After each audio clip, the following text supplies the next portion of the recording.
Hello there, how are you? Welcome to our channel, Be Motivated with us. ওকে সবাইকে আবারো স্বাগত জানাচ্ছি আমাদের নতুন আরেকটা ক্লাসে। আজকে আমাদের ক্লাস নাম্বার কত নিয়া? আজকে হচ্ছে আমাদের ক্লাস নাম্বার 18।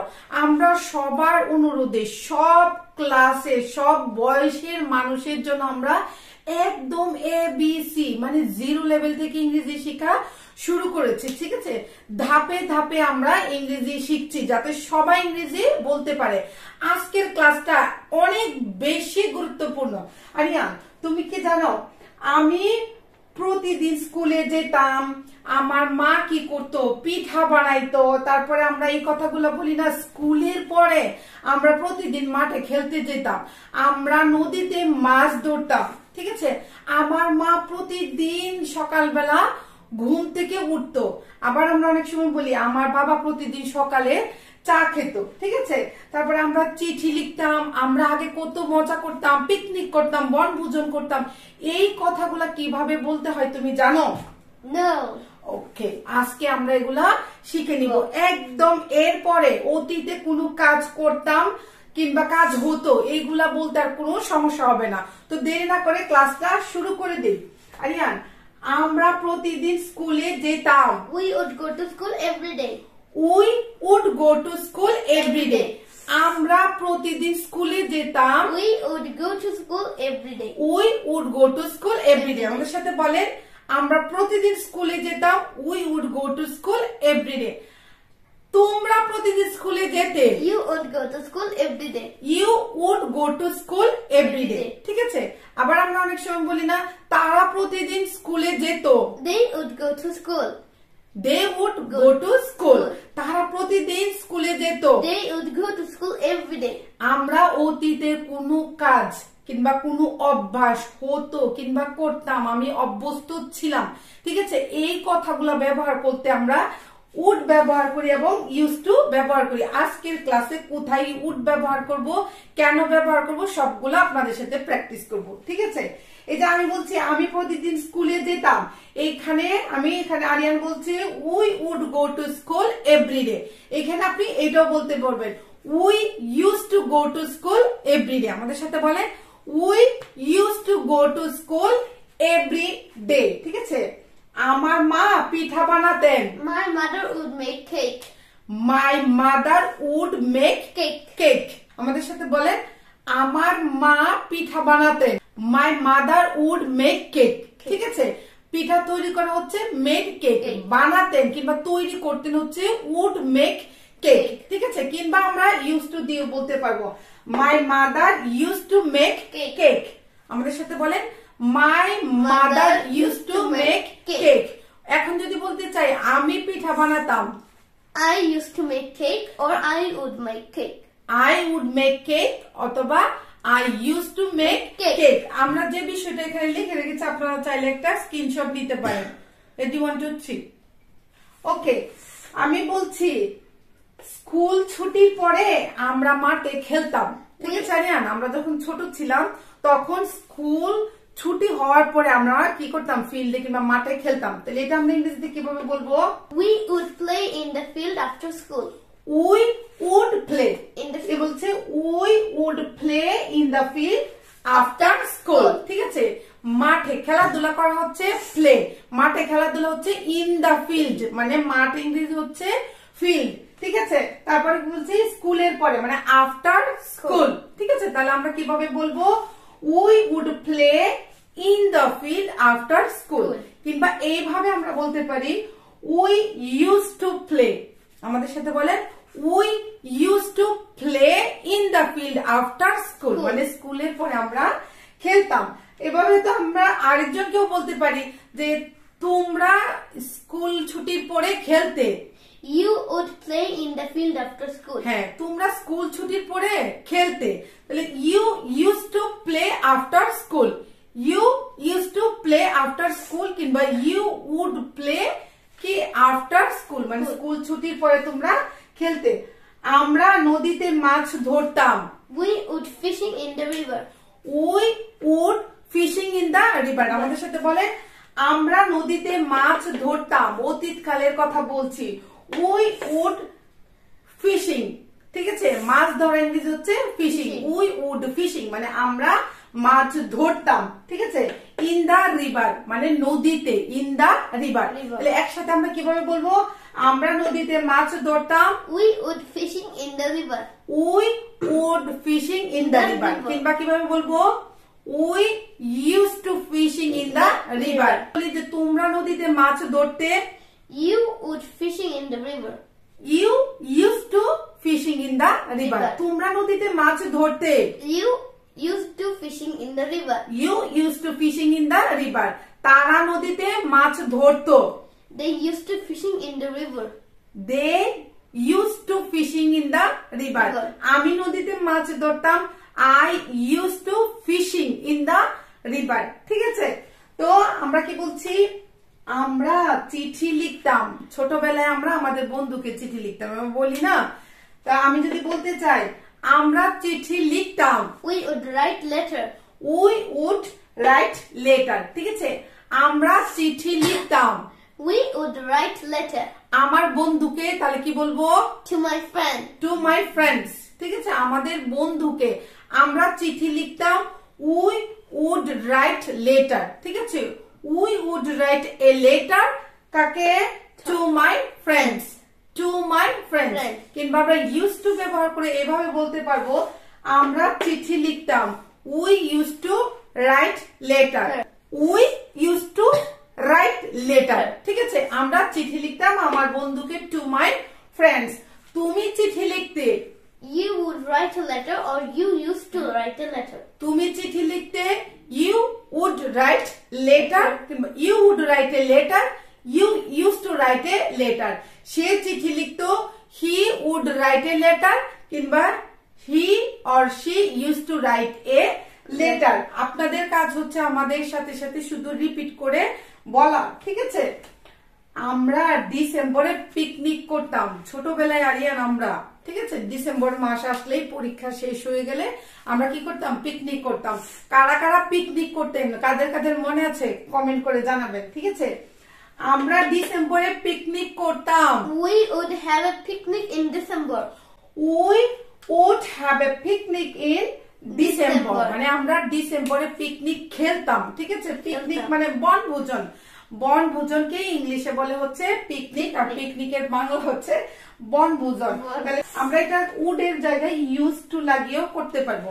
ঠিক আছে, যেমন আমরা ডিসেম্বরে পিকনিক করতাম, We used to have a picnic in December.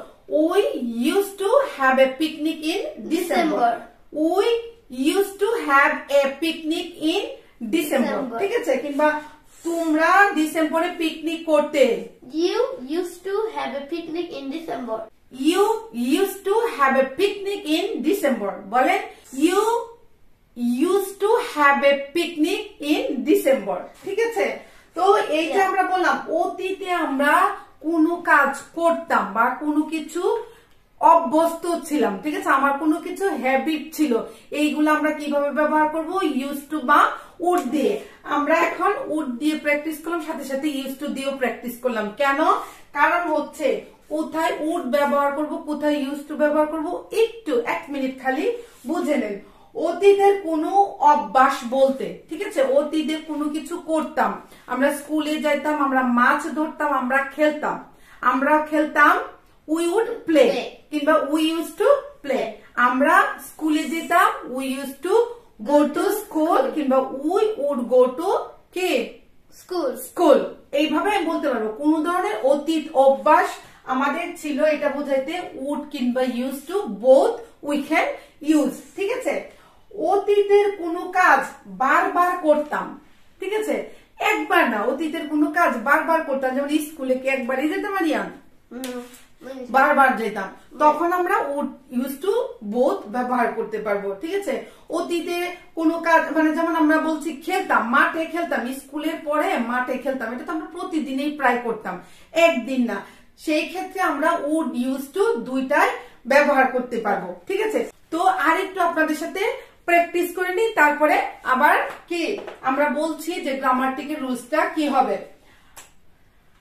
আমরা প্রতিদিন বিকেলে ফুটবল খেলতাম, We used to play football every evening. We use to play কি football, we use to play football কি প্রতিদিন বিকেলে, এভরি ইভিনিং। ঠিক আছে, বিকেল বেলা বা সন্ধ্যা বেলাকে আমরা কি ইংরেজিতে বলি ইভিনিং। ফুটবল করা হচ্ছে প্লে ফুটবল। ঠিক আছে, খেলতাম কি ইউজ টু কি use to play football, use to play football. ঠিক আছে, আমি একটি ছোট শহরে বাস করতাম। I used to live in a small town. I used to live in a small town. আমি গ্রামে বাস করতাম। I used to live in a village. I used to live in a village. তুমি গ্রামে বাস করতে। You used to live in a village. You used to live in a village. সে গ্রামে বাস করতো। He used to live in a village. He used to live in a village. তোমরা গ্রামে বাস করতে, একটু আগে বলছে you used to live in a village। ঠিক আছে, কিংবা আমি বড় শহরে বাস করতাম, I used to live in a big city। ঠিক আছে, এখানে আমরা used to ব্যবহার করব। ঠিক আছে, আরিয়ান, বাবা প্রতিদিন সকালে চা খেতেন। My father used to drink tea every day. Every day. Every day। ঠিক আছে, my father used to drink, আমার বাবা মানে চা খাওয়াকে আমরা কি বলি ড্রিঙ্ক টি।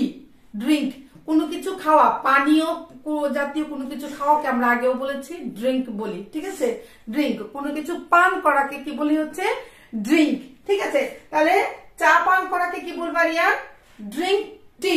ড্রিঙ্ক টি প্রতিদিন ইংরেজি কি এভরিডে। ঠিক আছে, তাহলে করতাম কিংবা খেতাম কিংবা খেত, তখন আমরা কি ব্যবহার করবো একটু আগে জানলাম used to। ঠিক আছে, তাহলে কি বলছি বাবা প্রতিদিন সকালে চা খেতেন। মাই ফাদার used to, আমাদের সাথে বলেন my father used to drink কি টি every day.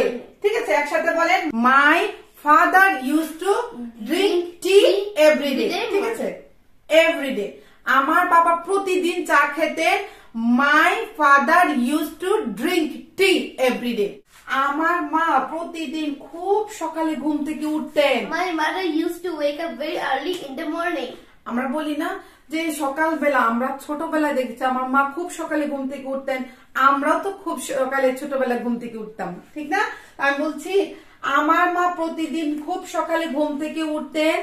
My mother use to wake up, ঘুম থেকে উঠা ইংরেজি হচ্ছে ওয়েক আপ। ঠিক আছে, আমাদের সাথে বলেন ঘুম থেকে উঠা ইংরেজি হচ্ছে ওয়েক আপ। প্রতিদিন সকালে এভরি মর্নিং, খুব সকালে আর্লি মর্নিং। তো আমি কি বলছি রিয়ান, আমার মা প্রতিদিন খুব সকালে ঘুম থেকে উঠতেন। My mother used to wake up early in the morning. My mother used to wake up early in the morning. ঠিক আছে, my mother used to wake up early in the morning. আমরা প্রতি শুক্রবার কার্টুন দেখতাম। We used to watch cartoons on Friday. We used to watch cartoon on Friday. ঠিক আছে, আমরা প্রতি শুক্রবারে কি কার্টুন দেখতাম। We used to watch cartoon on Friday, মানে প্রতি শুক্রবারে। ঠিক আছে, তারা আমেরিকা থাকতো। They used to live in America. They used to live in America. আমার বান্ধবীর কথা বলছি কিংবা আমার আত্মীয় স্বজনের কারো কথা বলছি যে তারা আমেরিকা থাকতো। They used to live in America. ঠিক আছে, তো এছাড়াও would মডেলস ভার্বটা আমরা অনেক ক্ষেত্রে ব্যবহার করি। ঠিক আছে, যদি কোনো কিছু একটু পোলাইট রিকোয়েস্ট, ঠিক আছে, কিংবা কারো কিছু কিছু জানতে চাচ্ছি, সেখানে উড লাগিয়ে আমরা কি বাক্য তৈরি করতে পারি। যেমন হচ্ছে দয়া করে একটু সরবেন। Would you please move aside? Would you please move aside? কেউ দাঁড়িয়ে আছে, আমি আরিয়ানকে বলছি দয়া করে একটু সরবেন। Would you please move aside? মানে একটু সরে যাবেন কি। অনুগ্রহ করে আমাদের একটা ছবি তুলে দিবেন। আমরা এখন এটা কিন্তু ট্রেন্ড হয়ে গেছে, আমাকে একটা ছবি তুলে দেন।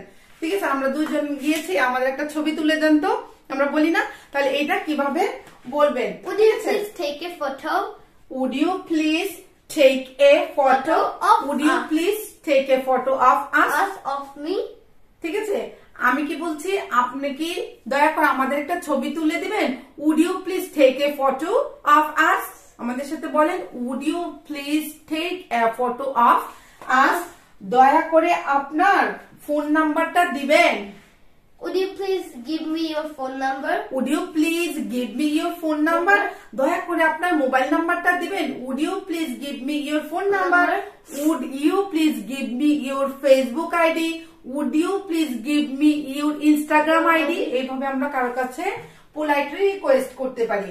এছাড়াও ইউজ টু আমরা কোথায় ব্যবহার করি জানেন? কোনো কিছুতে আমি অভ্যস্ত হয়ে গেছি, ঠিক আছে, কোনো কাজে বা কোনো কিছুতে আমি অভ্যস্ত হয়ে গেছি, সেইটা ব্যবহার করি আমরা ইউজ টু দিয়ে, ঠিক আছে। যেমন হচ্ছে আমি বলছি যে এই কাজে আমি অভ্যস্ত, I am used to of this work. I am used to of this work কিংবা I am used to of it, মানে আমি এটাতে অভ্যস্ত, I am used to of it। Say cigarette খাওয়াতে অভ্যস্ত, He used to smoking cigarette. He used to smoking cigarette, ঠিক আছে। সে coffee খাওয়াতে অভ্যস্ত হয়ে গিয়েছে, He used to drink coffee. He used to drinking coffee, মানে এটাতে সে অভ্যস্ত হয়ে গিয়েছে, ঠিক আছে। এখন আরেকটা বিষয় আপনাদেরকে বলে রাখি, শুধুমাত্র কোনো অবস্থান বোঝাতে, কোথাও থাকতাম কিংবা কোনো একটা অবস্থা বোঝানো ছাড়া সব জায়গায় আমরা উড এর পরিবর্তে ইউজ টু ব্যবহার করতে পারবো কিংবা ইউজ টুর পরিবর্তে উড ব্যবহার করতে পারবো। একটা ট্রিক্স আপনাদের বলে দেই যে অতীতের কোনো কাজ হতো, করতাম, অভ্যাস বুঝালে আমরা উড এবং ইউজ টু যেমন ব্যবহার করতে পারবো, তেমনি কি বলছি আমরা যে কোনো কিছুর অবস্থান বুঝাতে কিংবা একবারে কোনো কাজটা হয়েছে সেই বিষয়টা বুঝাতে গেলে আমরা কি করতে পারবো না, উড ব্যবহার করতে পারবো না। কিন্তু ইউজ টু যেহেতু সব জায়গায় আমরা ব্যবহার করতে পারবো, উডের ব্যবহার আমরা জেনে রাখলাম, কিন্তু সব জায়গায় আমরা কি ইউজ টু ব্যবহার করব, তাহলে কোথাও আর ভুল হবে না, কারণ ইউজ টু তো আমরা সব জায়গায় ব্যবহার করতে পারবো, ঠিক আছে। আর এটা স্ট্রাকচারটা কি জানো আরিয়ান তুমি? No, Tella. স্ট্রাকচার হচ্ছে প্রথমে আমরা সাবজেক্ট ব্যবহার করব, তারপরে ইউজ টু কিংবা উড ব্যবহার করব, তারপরে হচ্ছে সব সময় মোডালস ভার্বের সাথে সব সময় ভার্বের কি হয়, বেস ফর্ম হয়, ঠিক আছে।